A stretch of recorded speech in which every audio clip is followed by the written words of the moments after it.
Garden রিচে হুড়মুড়িয়ে ভেঙে পড়ে বহুতল। তারপর কলকাতা এবং শহরতলিতে বহু বাড়ির হেলে পড়ার দশা প্রকাশ্যে এসেছে। আশঙ্কায় দিন কাটাচ্ছেন আবাসিকরা। গার্ডেন রিচ কাণ্ড নিয়ে আগেই কটাক্ষ করে এক্স হ্যান্ডেলে পোস্ট করেছিলেন বিরোধী দলনেতা শুভেন্দু অধিকারী। এবার এই ঘটনায় পুরোপুরি ঘেরাওয়ের ডাক দিলেন বিরোধী দলনেতা শুভেন্দু অধিকারী। কলকাতার স্যালাইন কাণ্ডের প্রতিবাদের মঞ্চ থেকেই বিরোধী দলনেতা পুরসভার গাফিলতির প্রতিবাদে এই কর্মসূচির ঘোষণা করলেন।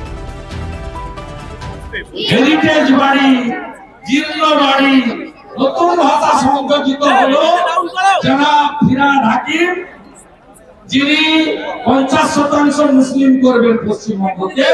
তিনি বলছেন নতুন সংযোজন হেলে পড়া বাড়ি। কর্পোরেশনের সামনে দেখা হবে জনাব ফিরহাদ হাকিম আপনার সঙ্গে কর্পোরেশনের সামনে বিজেপি ঝান্ডা নিয়ে দেখা হবে। প্রসঙ্গত, ফ্ল্যাট নিয়ে অনিয়মের অভিযোগ বহু পুরনো। নেতাদের কাটমানি দিতে গিয়ে প্রমোটাররা খারাপ মানের সামগ্রী ব্যবহার করছেন আবাসন নির্মাণের ক্ষেত্রে। এই অভিযোগ বারংবার সামনে এসেছে। কোথাও ভুয়ো প্ল্যান জমা দিয়ে বহুতল হচ্ছে, কোথাও আবার প্ল্যানের বাইরে কাজ হচ্ছে বলে অভিযোগ।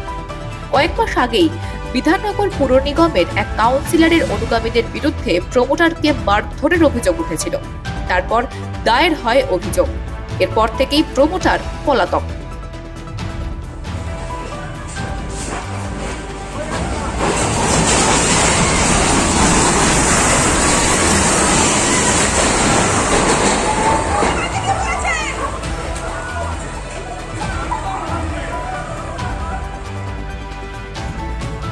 সিন্ডিকেট রাজের বিরুদ্ধে শীঘ্রই কলকাতা কর্পোরেশনের সামনে ঘেরাও কর্মসূচি হবে বলে ঘোষণা করেছেন বিরোধী দলনেতা শুভেন্দু অধিকারী।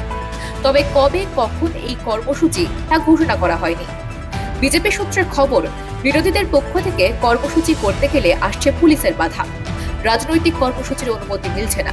এমনকি স্যালাইন কাণ্ডের প্রতিবাদে মিছিল করার অনুমতি দেয়নি পুলিশ। আদালত থেকে অনুমতি নিয়ে কর্মসূচি করতে হচ্ছে। তাই পুলিশের পক্ষ থেকে অনুমতি মিলবে না তা ধরে নিয়েই আদালতের অনুমতি এলে দিনক্ষণ ঘোষণা করা হবে। প্রসঙ্গত, স্যালাইন কাণ্ডেও ডাক্তারদের বলির পাঁঠা করা হচ্ছে বলে অভিযোগ করেন বিরোধী দলনেতা। এই মর্মে তিনি বেশ কয়েকটি দাবি রেখেছেন সরকারের সামনে।